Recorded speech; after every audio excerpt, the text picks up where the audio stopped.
금리가 동결됐습니다. 또 동결됐습니다. 여기에 대한 시장 반응은 차갑습니다. 한번 전문가와 함께 시장 또 말씀을 나눠볼까요? 오늘 집중 분석 교보증권 김형열 팀장 스튜디오 모셨습니다. 어서 오십시오. 네, 안녕하십니까. 지금 막 결과가 나왔네요. 금리가 동결됐다라는 자막이 속보로 떴고요. 저희 지금 기자 연결해서 현장 분위기를 들었는데 코스피 시장이 바로 하락으로 전환이 됐습니다. 대북 리스크니 뭐니 너무 우리가 많이 힘들었었잖아요. 오늘 조금 상승기조 어제에 이어 좀 이어가나 했는데 이렇게 또 찬물이 끼얹어지니까 일단 지수상으로는 조금 속상하기도 합니다. 팀장님 의견은 어떠십니까? 네, 사실 이미 3% 미만의 정책금리 상황을 고려해서 보면 네. 당장 금리 한 단계 낮춰주는 것이 그렇게 큰 효과를 가져다 줄 수는 없을 겁니다. 네. 긍정적인 면에서 평가를 해보면 여전히 한국은행은 우리의 펀더멘탈을 신뢰하고 있다는 점을 강조했다는 쪽으로 해석해 볼 수가 있는데요. 네. 하지만 시장에 대한 반응이 다소 좀 차갑게 나오는 것은 정부와 어떤 기업의 그 향후 경제 전망에 대한 것에 우려가 제기되고 있음에도 불구하고 중앙은행과의 호흡이 맞지 않는다는 점은 다소 좀 우려로서 시장에서는 제기가 될 수 있다는 점입니다.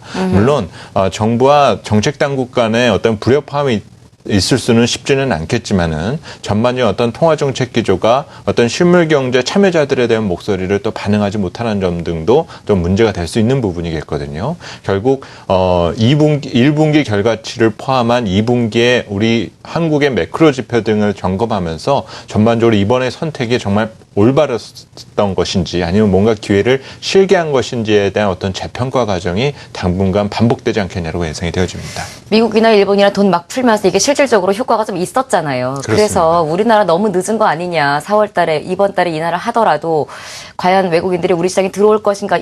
내렸을 때 시나리오도 조금은 우리가 불확실성했었는데 동결을 해버렸단 말이죠.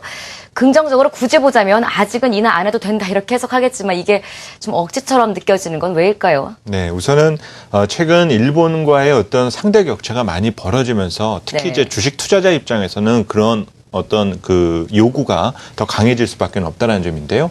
올 들어서만 일본 주식시장은 20%가 넘게 급등하고 있는 반면에 우리 증시만 마이너스 3%로 그 갭이 크게 벌어지고 있다는 점입니다. 네. 또 올 들어서 일본 주식시장에서는 외국인 투자자들이 60조 원이 넘는 매수를 보이는 반면에 한국 증시에 대해서는 순매도 쪽으로 전환되고 있다는 점이죠. 그러면 6개월째 금리가 동결되면서 추가적인 인하의 여지 자체가 만약에 없다라고 가정한다라면은 외국인 투자자들이 봤을 때 한국은 주식보다는 여전히 채권이 저평가다라는 결론을 얻을 가능성 자체가 크다라는 점입니다. 예. 준비된 자료 화면으로 살펴보면은요.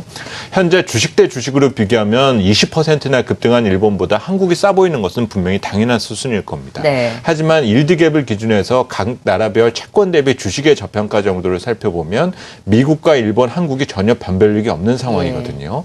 이런 현상이 나타나게 되는 것은 미국과 일본이 제로금리를 선택하면서 시중금리가 1% 미만으로 형성되는 반면에 한국은 국고운용물을 기준으로 여전히 2% 후반이라는 점입니다. 결국 주식시장에서 발생되는 밸류에이션 갭을 금리가 메꿔주는 현상을 보여주다 보니까 글로벌 투자자들이 봤을 때는 당분간은 선진국 증시가 더 좋다. 신흥국 시장에 굳이 투자를 하게 된다면 주식보다는 채권이 더 매력적이다라는 결론을 얻게 된다는 점입니다. 따라서 어떤 투자자 측면에 있어서 이번 금리 동결에 아쉬움이 남는 부분은 한국 증시에 대한 어떤 상대적인 매력을 개선시키는 그 변화를 가져오지 못했다는 점을 들 수가 있고요. 또 하나는 정책 당국의 강력한 어떤 부양 의지를 보여주는 데 있어서 정부가 어떤 추경 예상 편성 등과 같은 어떤 그 준비하는 과정과 비교해서 볼 때 네. 중앙은의 태도는 조금 신중하다라는 어떤 그 자세를 조금 넘어서 너무 미온적이고 소극적인 것이 아니냐라는 어떤 그 평가를 받을 수 있다라는 것이 가장 큰 문제점으로 해석될 가능성이 있겠습니다. 시각들을 들어보시면 썩 반기는 분위기는 아니에요. 시장이 일단 하락 반전하는 것만으로 저는 일단 속이 상한데 전문가분들의 의견들은 그보다 조금 더 강도 있는 목소리를 내고 계신 것도 같습니다. 추경 예산이 있었기 때문에 금리 인하와 추경 예산이 합해진다면 소외받았던 우리 시장도 다시 조금 매력도가 발산하지 않을까라는 기대감이 있었는데 일단 금리 인하는 물 건너갔습니다. 이걸 나쁘게 해석하는 건 아니지만 답은 시장에서 알겠지만요. 하지만 추경 예산은 어쨌거나 발표가 될 거고요. 세부 내용들이 다음 주쯤 나올 텐데 정책 모멘텀으로 우리 시장이 조금 반등할 가능성은 어느 정도 보십니까? 네. 우선 이제는 정부에 대해서 기대할 수밖에 없게 생겼습니다. 특히 추경 예산 규모에 대해서는 의견이 상당히 지금 분분한 상태이고 그 정도를 나눠서 할 것인지 아니면 한 번에 어떤 추경 예산에 대해서 진행을 시켜올 것인지에 대한 것들이 시장에선 주목받을 가능성이 있겠고요. 뭐 나눠서 할 경우에는 한 7조 원 내외, 뭐 현재 지금 컨센서스는 한 15조 원 내외 정도를 추정하고 있지만 외국계 증권사에서는 뭐 20조 이상도 가능하다라는 예상들을 내놓고 있습니다. 네. 이렇게 정부가 어떤 실물 경제에 직접적인 도움을 주기 위한 어떤 예산 편성을 한다라는 점은 시장에서 어떤 글로벌 투자자 측면에서 봤을 때는 긍정적으로 해석을 할 것이다라는 판단이 들고요. 통상적으로 추경 편성이 이루어진 이후에 그 차기 년도에 주식 시장의 성과가 항상 좋았었다는 점 등을 생각하면 우리 주식 시장에 대한 어떤 가격 메리트 그리고 한국 경제에 대한 어떤 개선 기대감 등을 글로벌 투자자들이 가져볼 수가 있다는 점입니다. 다만 이 추경 편성은 이제는 예고된 재료로 볼 수가 있지만 또 하나 조금 주의해서 바라봐야 될 부분. 이번에도 사실 금통에서 이날을 대부분 다 예상을 했었는데 동결 끝났지 않습니까? 결국 추경 예상 편성 과정에서 우리가 주의해서 바라볼 부분은 정치권에서의 불협화음이 또 나오면 안 된다는 점입니다. 만약 그런 현상이 또 있게 됐을 때는 당분간 한국 증시에 대한 어떤 관심과 어떤 외국인 투자자들의 어떤 저가 인식 자체가 계속 지연될 가능성 자체가 있기 때문에 추경 예산 편성 이후에는 정치권에서의 어떤 발빠른 어떤 협조와 공조 체제를 보여주는 노력이 상당히 중요한 어떤 기준이 될 것으로 판단이 듭니다.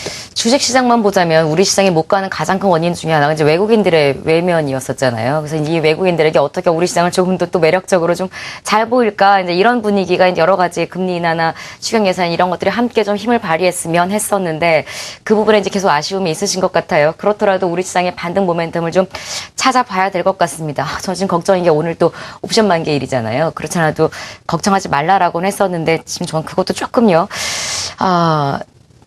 엔저 현상이 있었고 외국인들 매도 공세가 있었고 대북 리스크 있었고 변동성이 큰 시장에 일단 금리 인하는 없는 일이 돼버렸고 4월 증시 모멘텀은 어떤 것들 찾고 계십니까? 네, 전반적으로 이제 시장 불확실성이 진정되는 것을 기다려야 될 거라는 판단이 들고요.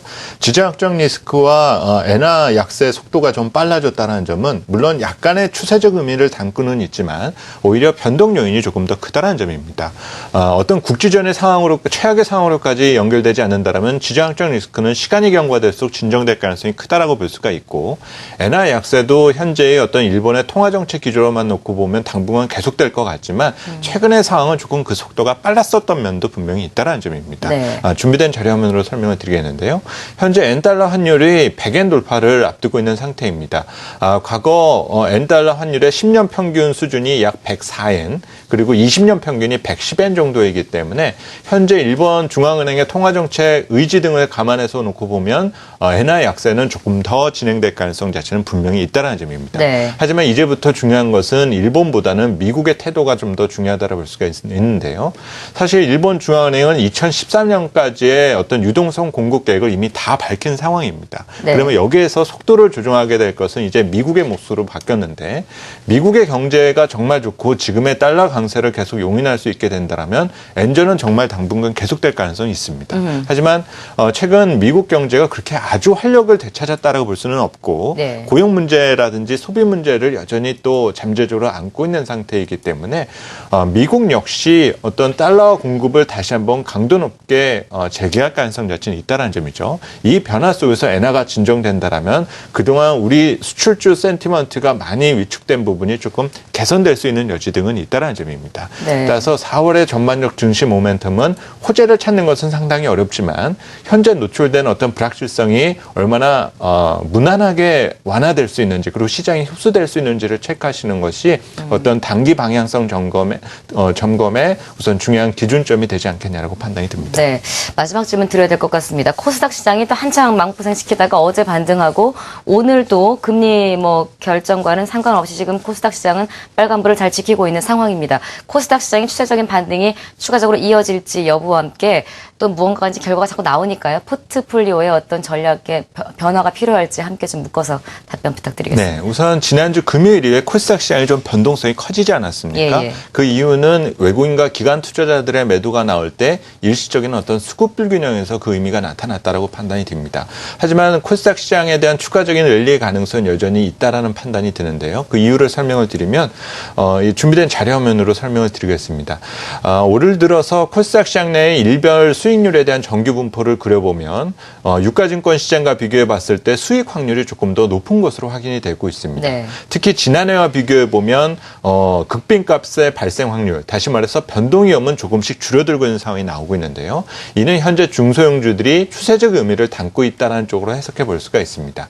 현재 주식시장에서 유망업종이다라는 것을 얘기를 하게 되면 우리가 항상 성장 산업을 생각하게끔 만드는데 요즘 보면 유망업종을 찾는다는 것이 너무 어렵지 않습니까? 네. 이는 선진국 경제가 저성장 국면에 들어가면서 성장 산업을 찾는 것이 그만큼 어려워졌다는 뜻입니다. 하지만 반대로 성장 산업을 찾기는 어렵지만 성장 기업을 찾는 것은 조금 수월해졌다는 쪽으로 해석해 볼 수가 있고 예. 이 영향이 최근 스몰캡 관련 종목들 그리고 코스닥 시장으로서의 관심으로 계속 이어지고 있다는 점입니다. 따라서 단기적인 우리 시장의 불확실한 요인과 외국인 수급 요인이 개선되기 이전까지는 우선 중소형주에 대한 관심을 유지해 두시는 것이 필요할 것 같고요. 대형주 현재 코스피가 1900선 초반이기 때문에 분명 저가 인식이 있는 것은 맞지만 외국인의 도움 없이는 현실적으로는 조금 어려움이 많습니다. 예. 그래서 대형주 투자의 기준은 외국인 투자자들의 어떤 태도의 변화 가능성을 점검하시는 것이 중요하고 스몰캡 관련 종목들은 현재 저금리 환경에서 이런 성장주들에 대한 욕구가 계속 강해지고 있다는 점을 생각해 보면 예. 성장 모멘텀이 존재하는 종목들의 관심을 유지하시는 것이 필요할 것으로 판단합니다. 코스피, 코스닥 양 시장에 따른 각각의 전략을 세워주셨습니다. 외국인들 코스피 시장 아직은 매수 기조 잘 유지하고 있습니다. 자, 집중 분석 교보증권 김영렬 팀장과 함께했습니다. 고맙습니다. 네.